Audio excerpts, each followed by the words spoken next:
it won't always be number ones that I cover.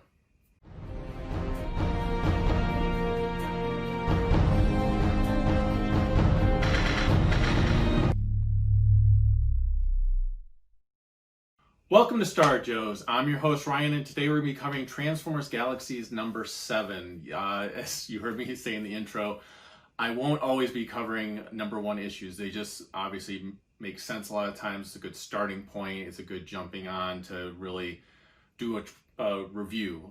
It's something new. It's something a good starting point for you guys to actually check out an issue or not check out an issue. But sometimes I will definitely cover in between issues, especially if they seem important to talk about in a positive or a negative way. Something maybe that you need to know about with a particular issue. Or also in the case of this particular issue, when it's a beginning of a new story arc. So Transformers Galaxies is the other title of Transformers that's out there from IDW. So you got your main Transformers title that's going on right now. And then you have this Transformers Galaxies that started not that long ago. And I will tell you, the main Transformers title I've been very lukewarm on. The issues, it's a chore for me a lot of times to get through some of the issues. Transformers Galaxies, however, is a completely different situation. I thoroughly enjoy the title. What they do is they spotlight one or two particular characters in the Transformers universe. They tell a story arc, and each arc is done by a different creative team. So the first arc was a 4-issue story arc that had it focused on the Constructicons, and you had a bit of the Insecticons in there as well, and you really got to see them in a different light that you never saw before.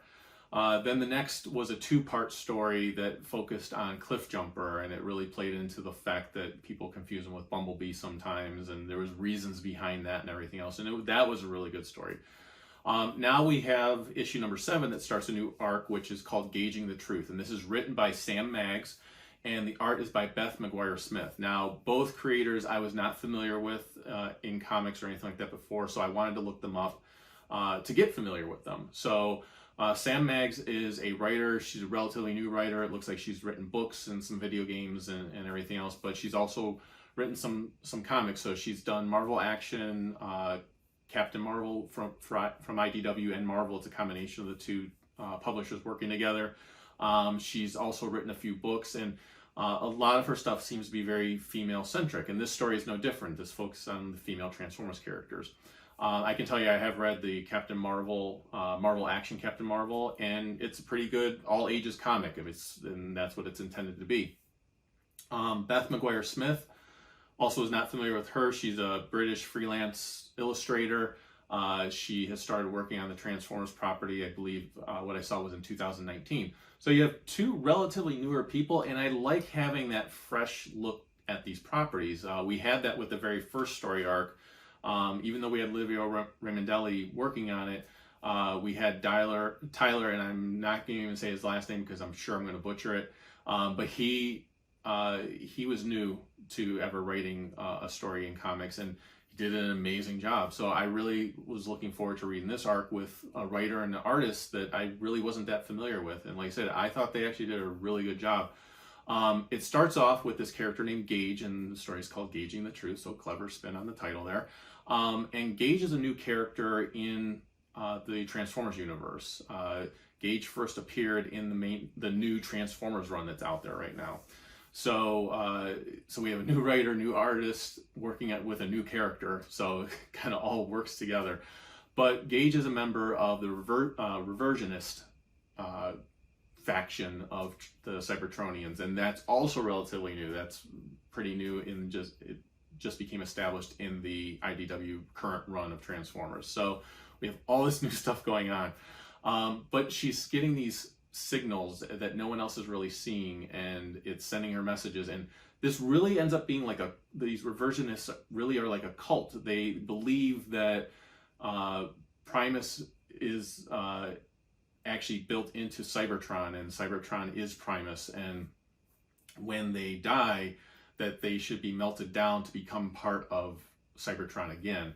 So it's a very pious group. They're very devout, but it's very cult-like. They spend their whole days following their teachings and scrubbing the floors and everything else, and doing repetitious things over and over again, because they believe that's what really brings them to purity of form.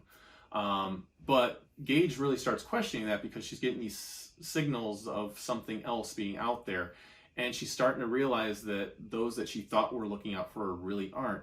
So she goes into an area that she's not supposed to be in, and she comes across a couple of Transformers there, and I won't reveal who they are, even though they're kind of on the cover there. Well, okay, maybe I should just say who they are. It was RC and Greenlight. So again, they're on the cover, so not really spoiling anything there for you. You know, RC and Greenlight both have to appear in the issue. RC, longtime Transformer character, and actually Greenlight is a longtime Transformers character. She appeared in the cartoon along with RC. So I like the fact of bringing these new concepts into an already existing character scheme that's out there. So it's a slow build. I will say it was a slow build getting into really the meat of the story at the end there. But I did enjoy it. You kind of have to build up the world that Gage is living in. And I like that they're trying to build this new character up. I'm interested to see what her alt form is. I'm not remembering if we've seen it before. I'm kind of interested to see how she becomes part of the group, teams up with RC and Greenlight. Just interested to see this new character develop and get to know her and everything else. Reminds me of when Helix first appeared in G.I. Joe. And I was very interested in who she was, but I really needed to learn about her, and that's what's happening with Gage here. And Transformers Galaxies is the perfect place to do that, because you are spotlighting a particular character, and I really hope they continue doing that. I like having these arcs where we get to see specific characters, and we get new creative teams every single time, and we get to see creative teams that maybe we haven't seen before. Like I said, this team here, I'm not really familiar with either their work. This is really the thing that I knew the most, where I really paid attention to the names on it. So, and that happens with comics. Sometimes you'll read certain creative teams, writers or artists, and you weren't aware of them. You just read the issues and you moved on. And then you read an issue where you're like, okay, now I want to know who these people are, because I want to read more stuff by them or see more of their artwork. And I really do want to see more from both these creators. So like I said, it had a slow build, but then we get into the meat of it at the end, and it does have me eager for the next issue. So because of that build at the beginning and it being kind of slow paced and everything else, I do want to give this a very solid Heroes and a Half Shell rating. By no means does that mean that this is an issue where you read it and put it aside and go, okay, that was good, I was glad I read it, and I'm done. That's typically what a Heroes and a Half Shell rating is. For me, it's more so that this was a good setup issue, and it gets me excited for what's going to come in the next issue. Because like I said, I think we're going to learn more about Gage, we're going to learn more about her interactions with RC and Greenlight, and I'm really excited to see where that goes, because I have a feeling the next issue we're going to get some good action going on, because we got to get RC and Greenlight out of there. So wanted to once again mention the Kickstarter. I've had quite a few people recently back it, and if you found it through watching these YouTube reviews, thank you very much. I really appreciate it.